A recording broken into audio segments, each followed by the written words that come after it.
Assalamualaikum warahmatullahi wabarakatuh. Alhamdulillah wa syukru lillah wa la hawla wa la quwata illa billah. Nusalli wa nusallim ala nabina Muhammadin wa ala alihi wa sahbihi ajma'in. Yeah, sudah dimulai ya Bapak Ibu. Ya, monggo. Ya, Rabbi shrah li sadri wa yassir li amri wahlul 'uqdatam min lisani yafqahu qawli. Allahumma 'allimna ma yanfa'una wanfa'na bima 'allamtana wa zidna ilman. Allahumma la sahla illa ma ja'altahu sahla wa anta taj'alul hazna idza syi'ta sahla. Amma ba'd. Sabahul khair. Kaifa halukum? Bi khairin walhamdulillah. Sami sehat nggih Bapak Ibu-ibu? Alhamdulillah. Bapak Ibu-ibu yang semoga senantiasa dirahmati Allah Subhanahu wa taala. Kembali kita akan melanjutkan bahasan kita gitu nggih. Terakhir sampai pada dalil yang keberapa? Ini di bab yang ketiga ya, kita masih.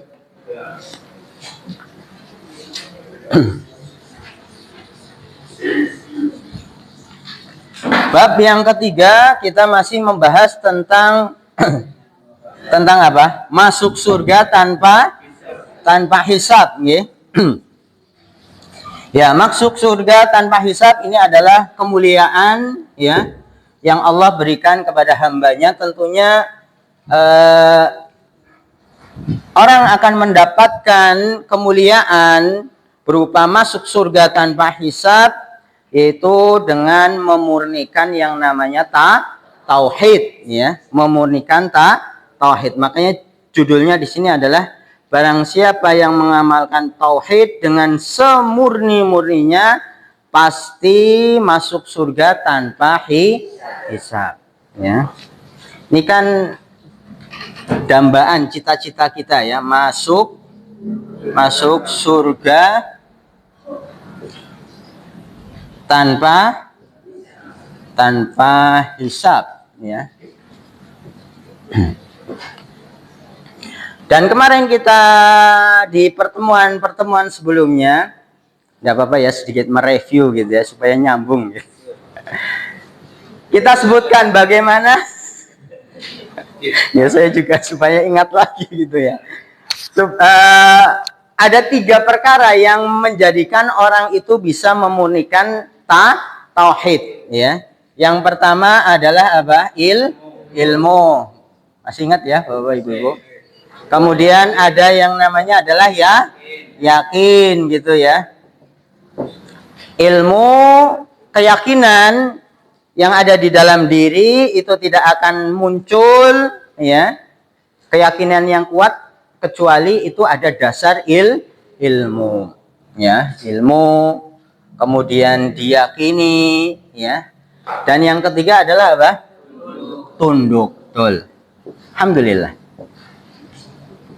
Ya, kalau yakin tahu gitu ya, tetapi tidak kemudian tunduk dengan syariat ya, maka ya tidak bermanfaat, tidak berguna ilmu atau keyakinan tersebut ya.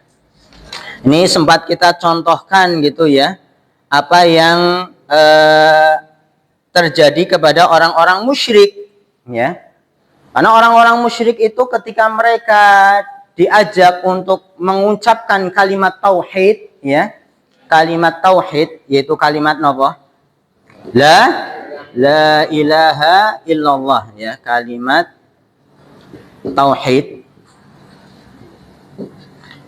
Mereka menolak. Mereka apa? Menolak karena mereka tahu betul konsekuensi dari apa? Kalimat tauhid. Alias apa? Ketika kaum musyrikin itu diperintahkan untuk mengucapkan kalimat tauhid berarti mereka harus meninggalkan seluruh sesembahan selain Allah. Dan itu sulit, berat bagi mereka, ya. Karena sudah menjadi kebiasaan mereka, istilahnya turun-temurun gitu ya. Mereka orang-orang musyrikin Quraisy, selain mereka meyakini akan adanya Allah, tetapi ketika mereka beribadah, berdoa, meminta juga kepada selain Allah, ya, kepada patung-patung, ya. Ada yang meminta menyembah kepada apa? Ya, batu, penghuni pohon yang besar. Bahkan disebutkan setiap kabilah, ya, di kaum Quraisy itu punya sesembahan masing-masing, patung yang disembah, ya. Maka ketika mereka diminta untuk meninggalkan sesembahan selain Allah, mereka apa? Gak mau tunduk, ya. Dan itu menjadikan mereka tidak beriman. Walaupun mereka meyakini, kalau ditanya siapa yang menciptakan mereka, mereka akan menjawab Allah, ya. Bahkan nanti kalau di dalam ayat disebutkan dalam keadaan darurat, dalam keadaan genting gitu ya. Disebutkan ketika umpamanya mereka berlayar, ya, menaiki perahu, kemudian perahu mereka, kapal mereka hancur di tengah lautan, ya. Maka yang mereka minta, yang mereka mintai pertolongannya adalah Allah Subhanahu wa taala. Itu orang-orang musyrik. Dalam keadaan genting, darurat, yang diminta hanya Allah. Tetapi ketika kembali kepada ke daratan selamat, mereka kembali kepada kesyirikan. Selain meyakini akan adanya Allah, tetapi mereka melakukan ibadah-ibadah juga kepada selain Allah, ya. Makanya mereka diperangi oleh Rasul SAW, ya. Diajak untuk mentauhidkan Allah, alias keyakinan dan ilmu itu juga harus dibarengi dengan sifat tunduk. Ini yang kemarin atau di pertemuan sebelumnya, tiga perkara yang menjadikan seseorang bisa memurnikan tauhid. Kemudian penulis membawakan dalil, kan gitu ya, berkaitan dengan tiga perkara ini, ya. Dalil yang dibawakan umpamanya surat An-Nahl ayat 120 menggambarkan tentang sosok Nabi Ibrahim alaihissalam, bagaimana beliau yakin, ya, keyakinan yang kuat kepada Allah Subhanahu wa taala serta ketundukan, kepatuhan yang tidak diragukan lagi, ya. Sampai kemudian Allah puji, ya, di dalam surat An-Nahl ayat 120 yang kemarin kita sudah bahas, ya. Bahwa Nabi Ibrahim itu adalah ummah, seorang pemimpin qanitan lillah yang terus istiqomah di dalam menjalankan ketaatan kepada Allah, ya. Gigih di dalam mendakwahkan tauhid, tidak tidak menyerah, ya. Walaupun harus dilemparkan ke dalam api, dimusuhi oleh seluruh kaumnya, bahkan sampai orang tuanya pun memusuhi Nabi Ibrahim. Tetapi bagaimana keteguhan? Nah, ini ya keyakinan, karena muncul dari apa? Keyakinan, yakin, ya. Seyakinnya dan pasrah kepada Allah, tunduk, ya.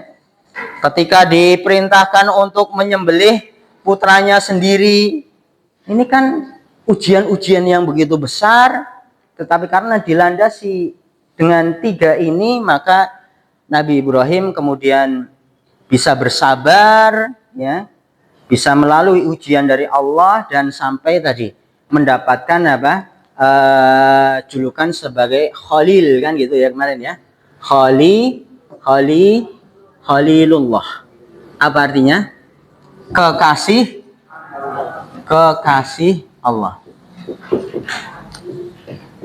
Khalilullah. Kekasih Allah. Kekasih itu, Khalil itu derajatnya lebih tinggi dari mahabbah, ya.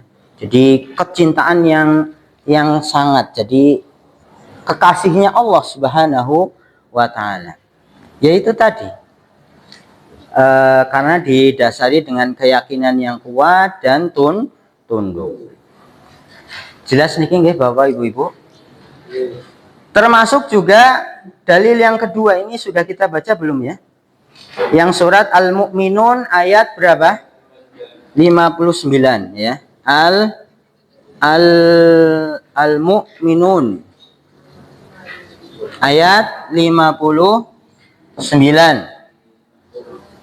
Ini potongan ayat ya sebelumnya Bapak-bapak, Ibu-ibu ya. Kalau mau melihat secara utuhnya bisa dilihat di mushaf ya, di Al-Qur'an atau di HP juga bisa. Dibuka saja surat Al-Mu'minun ayat 59. Maksudnya sekalian kita mengecek gitu ya, betul nggak ini ayatnya?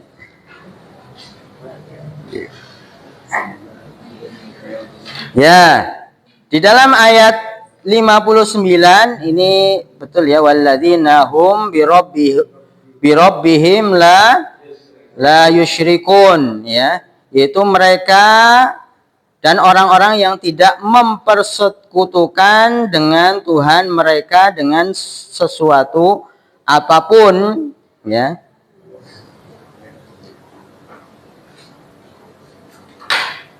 Ya. Ini apa namanya? Ayat juga yang dibawakan oleh penulis ya. Bagaimana orang yang memurnikan tauhid alias dia juga adalah menjauhi segala bentuk kemusyrikan ya. Dan juga kemarin kita sebutkan ya, kemusyrikan di sini kan kemarin kita sebutkan kemusyrikan itu ada dua macam gitu ya. Masih ingat nggak Bapak? Ada kemusyrikan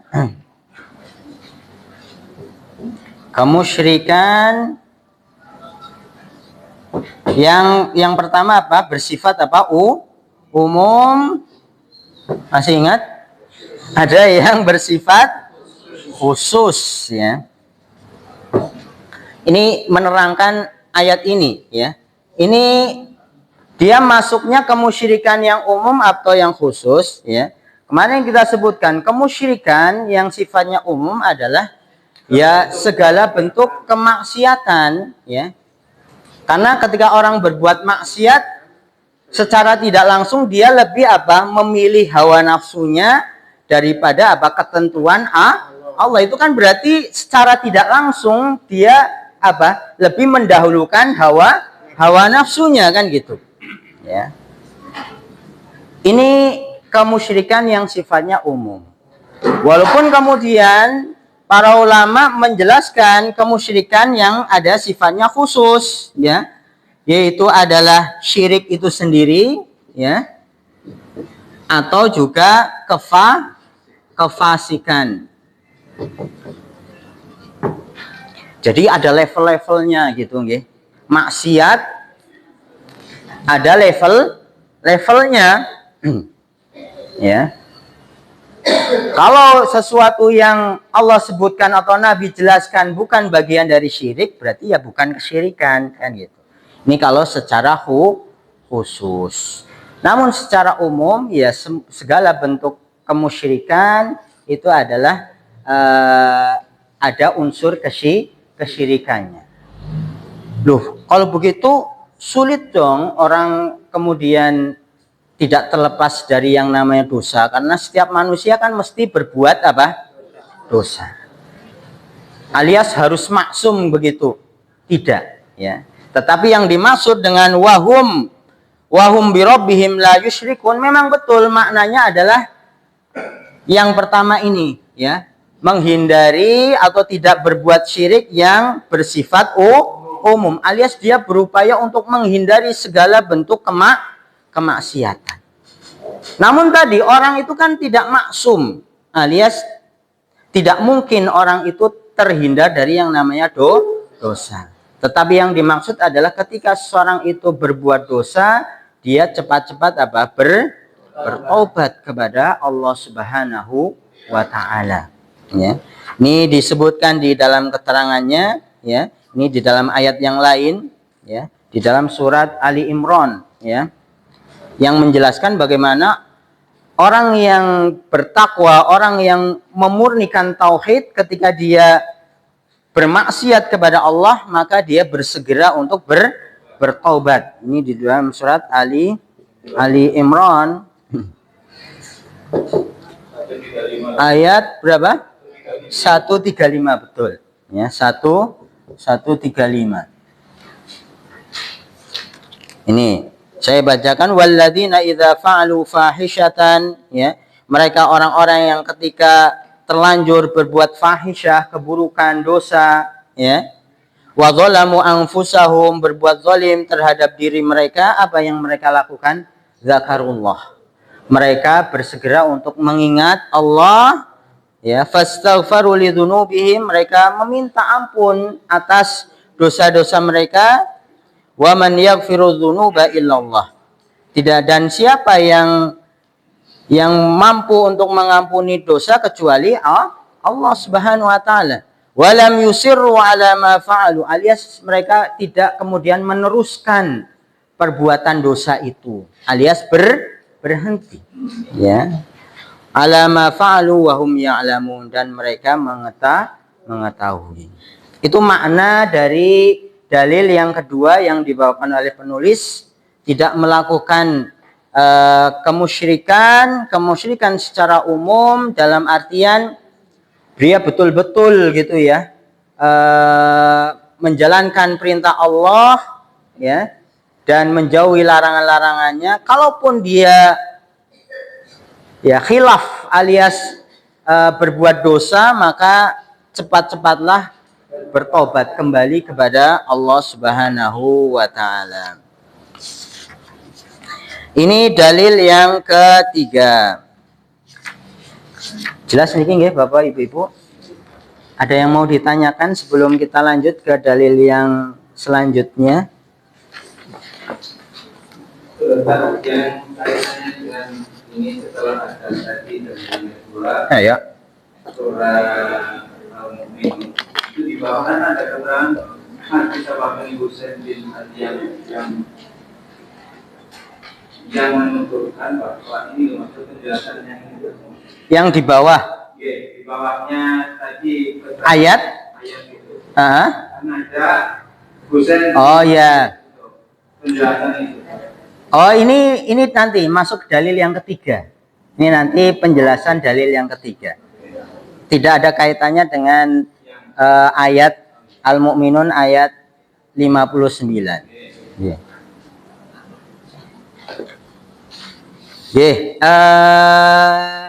Kalau tidak ada berarti kita lanjutkan Bapak Ibu-ibu. Dalil yang ketiga ini bukan dari ayat Al-Quran.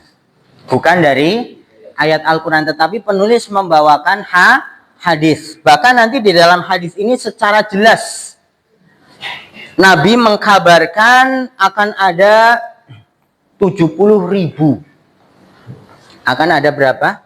70.000 orang gitu ya, sekelompok manusia ya, yang dia akan mendapatkan kemuliaan tadi, masuk surga tanpa hisab, tanpa azab. Ya. Jadi secara khusus gitu ya, Nabi menyebutkan golongan yang masuk surga tanpa hisab, tanpa azab. Dan Nabi juga menyebutkan ciri-cirinya, ya, ciri-cirinya dari 70.000 golongan tersebut, ya. Nanti dijelaskan, saya jelaskan mungkin secara umum dulu gitu ya. Nanti di dalam hadis dijelaskan ciri-cirinya adalah mereka tidak minta untuk diruqyah. La yastarkun, itu yang pertama adalah tidak meminta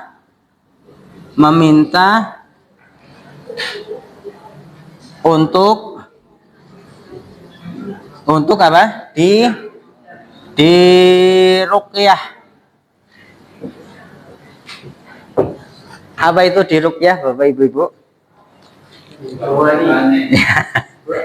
Jadi ruqyah itu kalau secara bahasa Arabnya artinya itu ruqyah itu mantra. Ruqyah itu apa? Mantra. Dibacakan mantra. Tetapi ruqyah itu ada dua jenis. Ada ruqyah syar'iyah, ya. Ruqyah itu ada ruqyah yang syar'i, ruqyah sebenarnya sih pakai qaf ya, ruqyah gitu ya. Ruqyah ada yang sifatnya apa? Syar'i.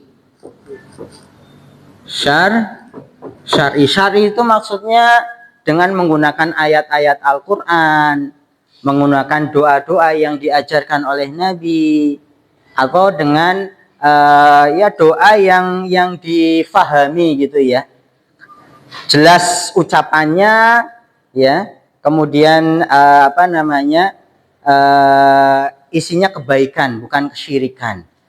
Itu yang disebut dengan ruqyah syariah. Boleh atau tidak ruqyah syariah? Boleh. Ya. Jadi metode pengobatan, kita mengobati sakit yang ada pada diri kita, ya. Ini juga nanti di dalam hadis ini prakteknya adalah ketika ada sahabat yang tersengat. Tahu tersengat ya? Ya dientuh ya oleh binatang yang punya bisa gitu ya. Bisa itu ya. Bisa tawon atau mungkin apa?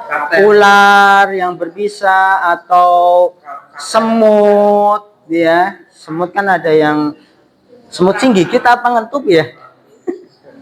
Semut gigit. Yang ngentup juga ada ya Pak ya, yang belakangnya itu ya, atau disengat kalajengking ya. Itu nanti dipraktekkan oleh sahabat ini di dalam hadis ini dibacakan ruqyah ya, alias membacakan ayat-ayat Al-Qur'an. Jadi ayatnya apa? Ya semua ayat yang ada di dalam Al-Qur'an itu bisa digunakan untuk ruqyah. Walaupun nanti juga di dalam hadis lain ada juga sahabat yang meruqyah dengan membaca Al-Fatihah. Dibaca berulang kali ya. Jadi nggak hanya sekali gitu ya. 3 kali sampai 7 kali terus ya. Dan itu nanti terbukti dengan membaca meruqyah ya. Dan yang paling yang baik adalah orang itu meruqyah diri sendiri. Kalau kita sakit tidak, makanya nanti termasuk yang 70.000 golongan masuk surga tanpa hisab, tanpa azab adalah tidak minta diruqyah, alias dia meruqyah diri sendiri. Kenapa kok dianjurkan meruqyah diri sendiri? Karena ini bukti apa? Tawakal tadi yang menyandarkan betul orang itu kepada Allah Subhanahu wa taala. Beda kalau kemudian minta diruqyah. Ya. Dan ini kembali tadi ke 3 hal tadi yang namanya apa? Inqiyat tadi, ya, ketundukan, ya, tunduk pasrah yang total itu diantara prakteknya adalah dia tidak meminta untuk diruqyah. Alias dia meyakini yang menyembuhkan itu Allah Subhanahu wa taala. Karena kadang-kadang Bapak Ibu, ketika orang minta diruqyah itu kadang-kadang hati itu terpautnya tidak hanya kepada Allah tetapi kepada si nek ora diruqyah karo Pak Kiai, siapa gitu ya, itu kok nggak mujar. Ini kan berarti apa? Ada penggantungan apa namanya sesuatu kepada selain Allah. Nah, beda halnya kalau orang itu meruqyah membaca ayat diri sendiri, bahwasanya dia yakin ini adalah sebab yang Allah apa namanya contohkan melalui nabinya, ya, termasuk pengobatan dengan ruqyah, dan meyakini bahwasanya yang memberikan kesehatan, ya, menghilangkan sakit itu dari Allah, maka itulah bentuk tawakal bagaimana seorang hamba kepada inqiyat tadi. Inqiyat yang betul-betul tunduk yang total kepada Allah Subhanahu wa taala. Itu ruqyah yang syariah. Boleh ya, bahkan dianjurkan ya. Bagaimana kalau misalnya sakit, kecuali kita meruqyah diri sendiri dengan ayat Al-Quran, ataupun bisa dengan hadis Nabi yang pernah beliaunya mengobati orang dengan seperti yang saya yang saya baca, itu kan ada orang sakit berobat ke sana kemari, itu ternyata tidak sembuh-sembuh, datanglah kepada Nabi, terus ikuti kata-kata saya. Beliaunya itu Nabi di situ diterangkan membaca Bismillah,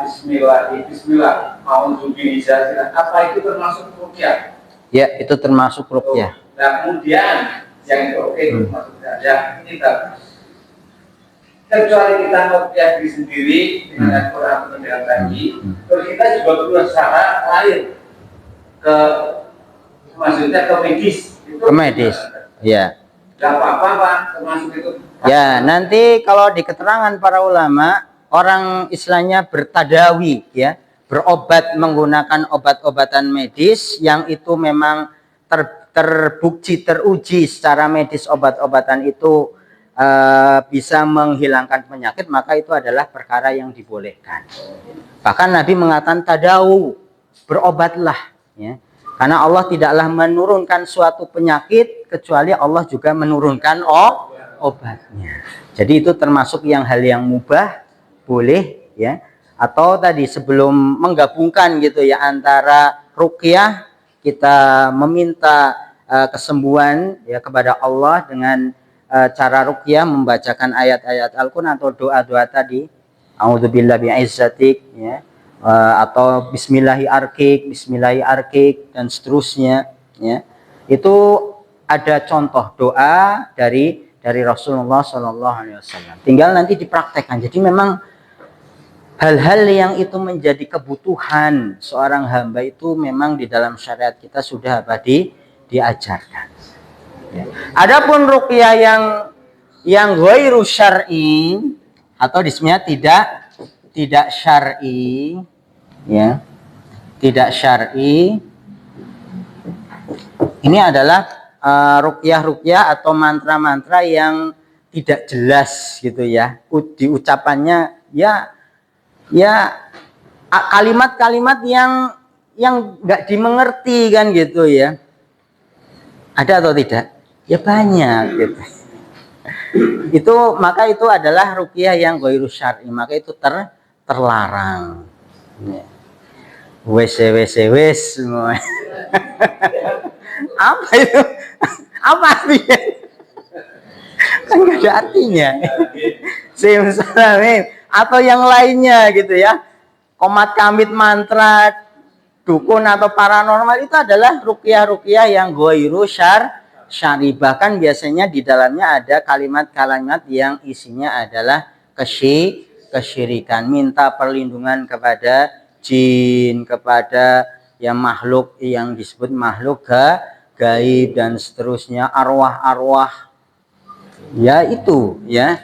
Maka itu adalah ruqyah jambi-jambi yang ghairu syar'i wa hadza mamnu, dan itu adalah perkara yang dilarang di dalam syariat.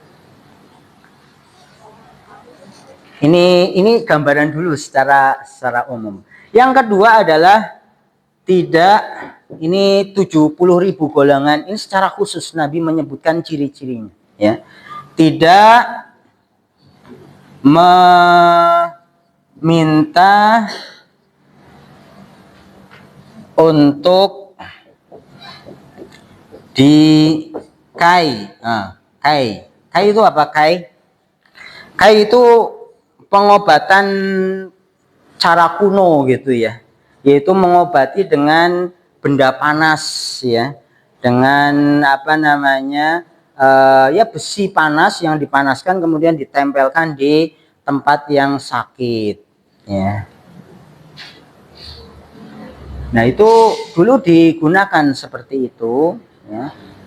Namanya kai, walayak tahun, ya, tidak meminta untuk dikai, diobati dengan apa? Benda panas, ya. Tapi kayaknya kalau sekarang sih jarang dipakai gitu ya. Dulu ada gitu ya. Dalam pakai lampu panas. Itu tidak kalau di keterangan dari para ulama ketika menyebutkan kai ini yang bisa sampai menyakiti Bapak. Nah, sampai membakar. Jadi kenapa kok ini dilarang? Maksudnya hal yang perlu dihindari karena ini memang bermanfaat, bisa untuk menghilangkan penyakit itu, sebab gitu ya. Di antara sebab menghilangkan. Tapi di dalam kai ini ada madorotnya. Ada bahaya yang dirasakan oleh orang yang berobat dengan kai tadi, bisa jadi akan melepuh dengan dan seterusnya, ya.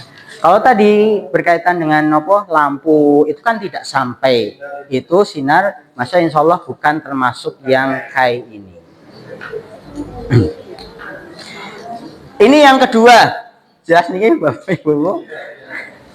Kemudian yang ketiga adalah walayatatoyarun, tidak bertatoyur. Tidak apa? Bertatoyur.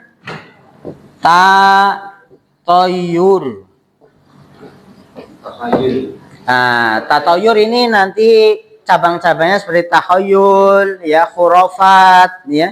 Ini cabang dari apa? Tatoyur. Tatoyur itu maksudnya apa, Bapak-bapak, Ibu-ibu? Pernah mendengar sebelumnya kalimat tatoyur? Hah? Tahayul sering ya?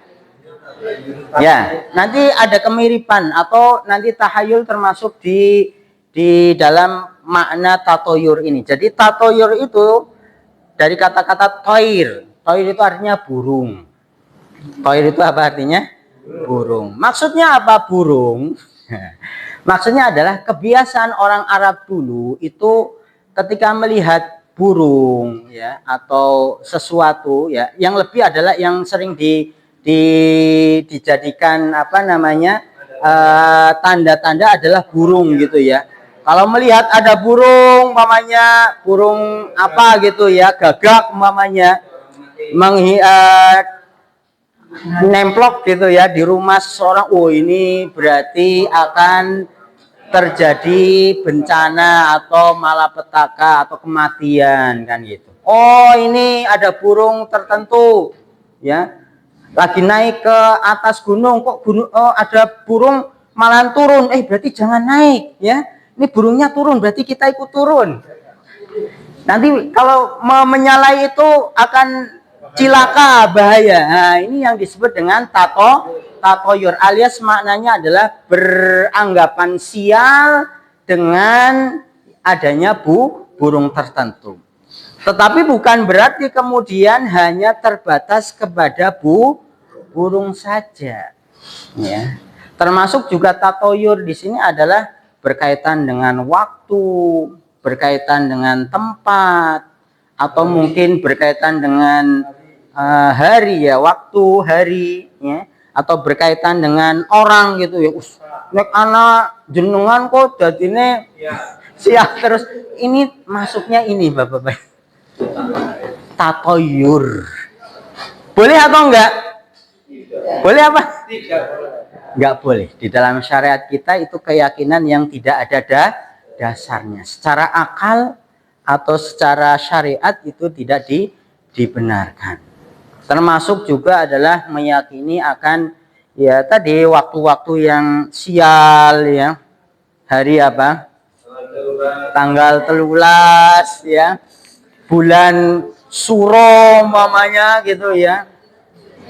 Bahkan nanti dijelaskan di sini ya.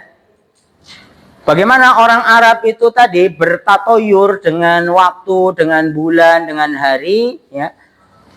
Bahkan kemudian dibantah oleh ibunda kita Aisyah radhiyallahu anha, bahwasanya beliau menikah dengan Nabi ya di bulan tadi, di bulan haram tadi, yang mana banyak orang kemudian menganggap sial gitu bulan tersebut.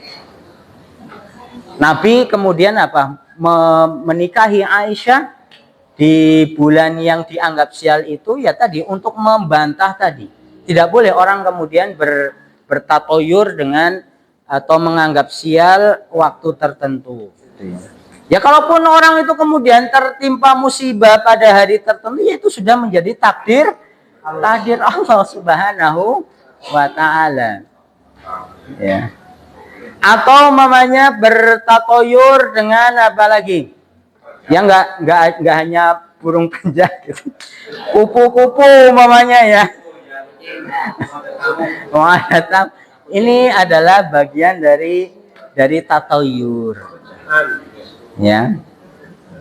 Atau mamanya tempat gitu ya. Ini kalau rumah ditusuk sate mamanya, itu nanti sial, banyak bencana, mendatangkan banyak kerugian. Maka ini adalah keyakinan yang tidak berdasar. Ini termasuk juga yang menjadi ciri orang 70.000 orang yang akan masuk surga tanpa hisab adalah dia tidak bertatoyur, beranggapan sial dengan sesuatu.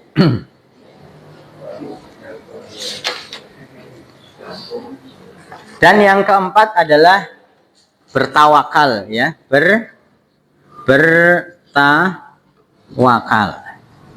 Ini mencakup semuanya, ini adalah bertawakal. Kita baca hadisnya ya, Bapak Ibu-ibu. Ini semuanya nanti kembali kepada 3 hal yang awal yang kita sebutkan. Orang akan mendapatkan kemuliaan berupa apa? Masuk surga tanpa hisab adalah tadi karena ada keyakinan yang kuat kepada Allah dan tunduk yang total gitu ya. Bertawakal kepada Allah Subhanahu wa taala. Ya. Ini disebutkan, ini memang agak panjang hadisnya. Ini dari sahabat siapa? Husain ya bin Abdurrahman menuturkan di halaman berapa Bapak Ibu? Sudah. Ini kalau buku yang ini halaman 12, yang satunya halaman 26 ya. Ya. Ya, suatu ketika aku berada di sisi Sa'id bin Jubair ya. Jadi si sahabat Husain bin Abdurrahman ini menceritakan dia sedang bersama dengan siapa? Sa'id bin Jubair ya. Lalu ia bertanya ya, si siapa? Si Sa'id bin Jubair ini, siapakah di antara kalian melihat bintang yang jatuh semalam? Siapakah di antara kalian yang melihat bintang jatuh? Maka aku pun menjawab. Siapa yang menjawab? Husain bin Abdurrahman. Aku. Ya. Aku melihat semalam ada bintang jatuh. Kemudian aku berkata, ya si Husain ini, ketahuilah sesungguhnya aku ketika itu tidak dalam keadaan sholat. Ya, aku melihat semalam ada bintang jatuh, tetapi aku itu melihat alias aku tidak tidur itu bukan karena lagi sholat. Dan ini nanti ada juga faedahnya. Kenapa kok siapa? Husain ini menyebutkan aku tidak dalam keadaan sholat. Dalam maksud apa? Supaya orang-orang itu tidak mengira gitu ya. Husain tadi malam melihat bintang, nggak tidur alias lagi sholat. Padahal nggak lagi sholat. Jelas maksudnya Bapak Ibu-ibu? Supaya tidak orang menduga sesuatu yang tidak dia lakukan kan gitu. Beda halnya dengan orang sekarang itu ya. Dia pingin disebut-sebut ya dengan sesuatu yang dia tidak lakukan. Bedanya dengan para sahabat, dulu nggak mau disangka melakukan perbuatan baik padahal dia tidak melakukan. Tetapi orang sekarang itu, zaman kita itu banyak orang yang pengen dipuji-puji ya, padahal dia tidak melakukan apapun kan gitu ya.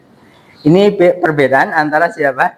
para sahabat, generasi terbaik dengan orang-orang sekarang gitu ya. Kan gitu ya. Ini apa namanya yang dikatakan oleh Husain bin Abdurrahman ya. Aku ketika itu tidak dalam keadaan sholat, tetapi apa yang membuat dia kok bangun malam gitu, ini dijelaskan. Tetapi terkena apa? Sengatan kala jengking. Ya pantas ya. Lagi tersengat kala jengking ya nggak bisa tidur, mungkin greges gitu ya Pak ya. Mun saya ada yang pernah kena sengatan kala jengking. Pernah Pak? Apa rasanya Pak? Ya. Lidahnya pahit ya. Karena memang mengandung racun ya. Ya. Dientuk.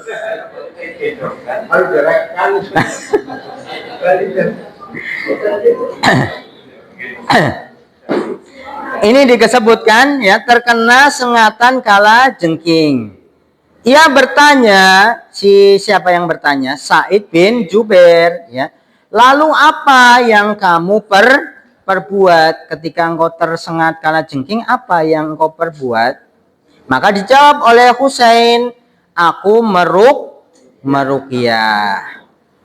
Aku mencoba untuk mengobati sengatan kala jengking itu dengan meruqyah, membacakan ayat Al-Quran. Ini ada keterangannya di bawah kalau di buku yang ini. Ruqyah itu maksudnya adalah penyembuhan dengan apa? Pembacaan ayat-ayat Al-Quran atau doa.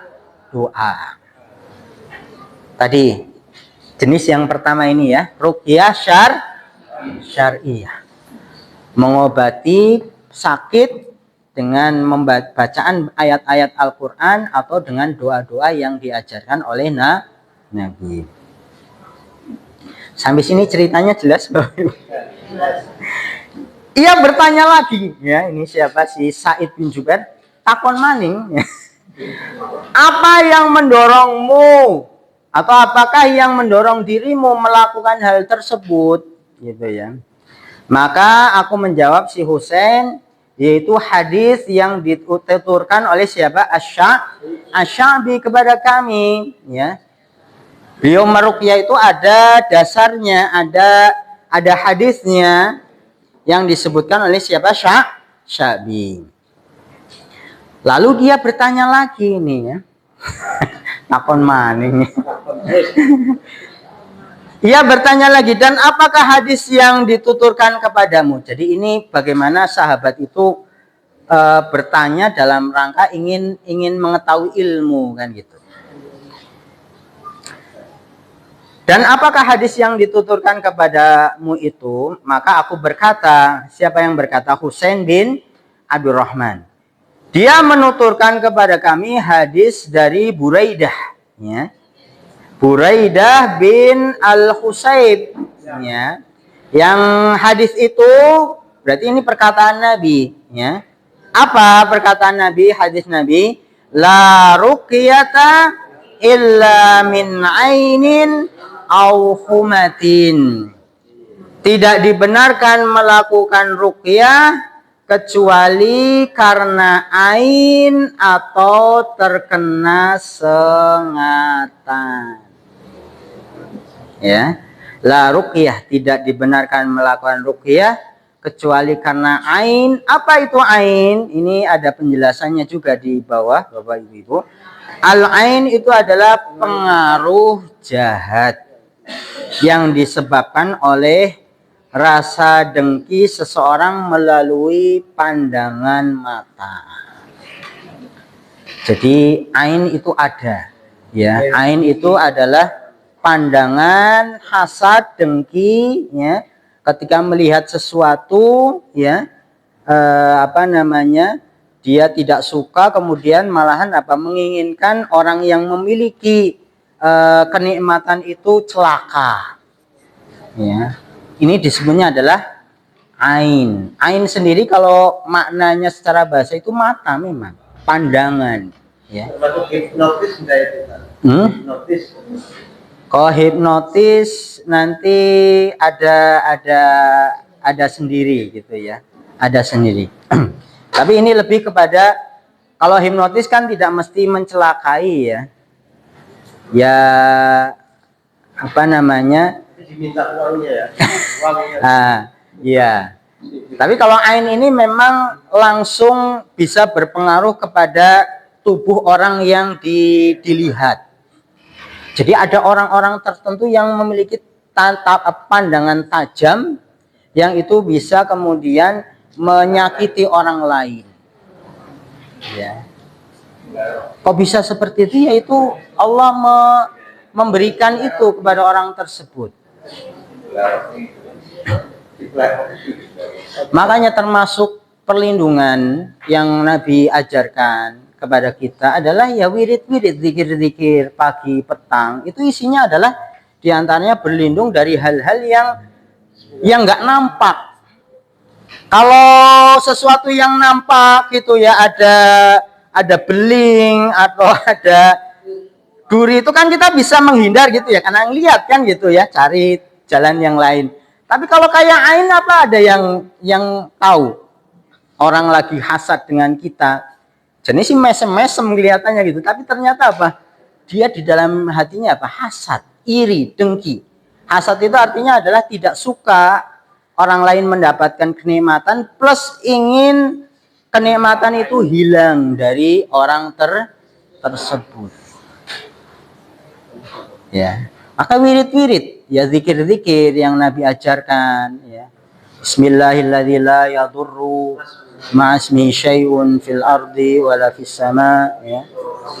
Itu termasuk juga membaca kita apa qul a'udzu birabbil falaq, ya, min syarri ma khalaq, dari kejahatan makhluk. Ini termasuk, ini kan umum, kejahatan makhluk ya yang nampak atau yang tidak nampak. Qul a'udzu birabbin nas, ya. Ini tameng Bapak Ibu ya, sebagai apa? Ya benteng kita dari hal-hal seperti ain ini. Dan itu ada. Ain itu ada.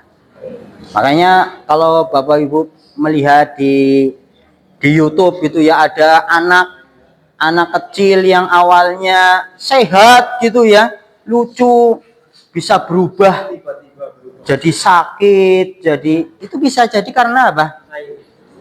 Pandangan ain.